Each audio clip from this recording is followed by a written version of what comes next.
Law and order का failure है यार, उसके बारे में और क्या कहना। बेटी पढ़ाओ बेटी बचाओ, कहाँ से बेटी पढ़ाएगा?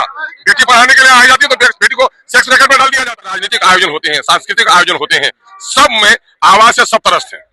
साउंड पोल्यूशन भी एक चीज है, उससे सब तरफ है, लेकिन किसी को हिम्मत नहीं होती है कि कोई बोले।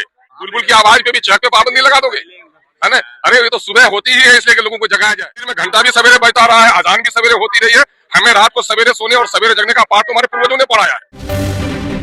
बिहार विधानसभा के बजट सत्र को लेकर एआईएमआईएम के विधायक अख्तरुल ईमान ने राज्य सरकार पर तीखा हमला बोला है।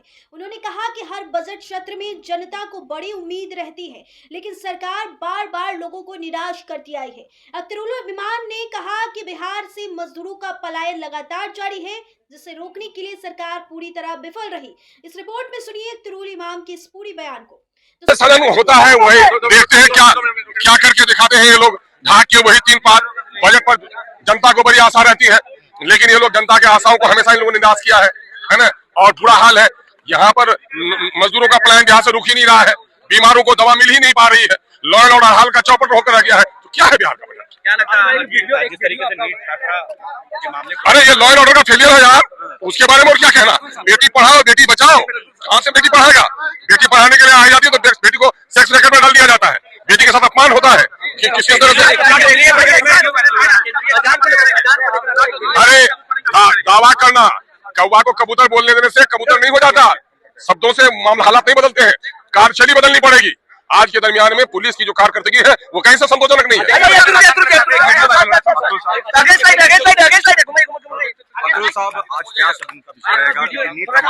आज तो सदन का कोई विषय ही नहीं है, एक रस्म सी है, महामहिम के भाषण होने हैं, और मामला ये है कि कल से सदन गरमाएगा। मामला ये है कि लॉ एंड ऑर्डर का पूरे तौर पर बिहार में फेलियर है।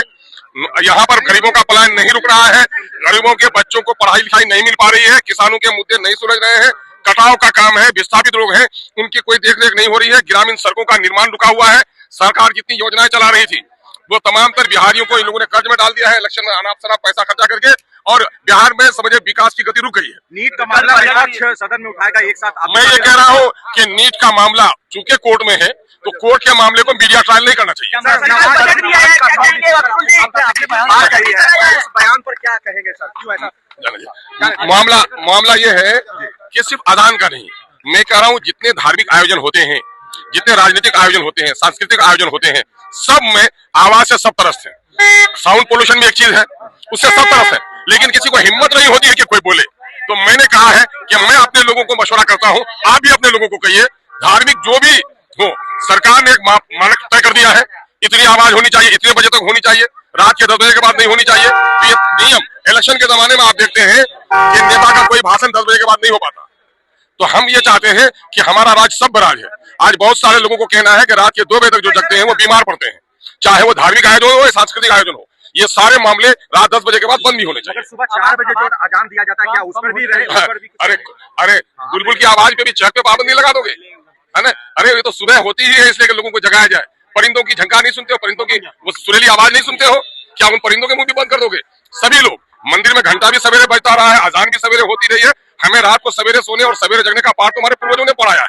तो इससे सवेरे जगने से कुछ नहीं, बल्कि ये तो हमारी परंपरा रही है। मस्जिद में अजान हुई है, पंडित जी जगकर मंदिर गए हैं, मंदिर में घंटी बजी है, मुल्ला जग के अजान दिया है, ये तो हमारी परंपरा रही है। परंपरा मैंने ये कहा सिर्फ अजान के बारे में नहीं, तमाम तर धार्मिक, राजनीतिक और सांस्कृतिक जितने भी आयोजन हमारे होते हैं उसमें आवाज को एक डिसिप्लिन वे में जो मानक मंडलों से मुताबिक।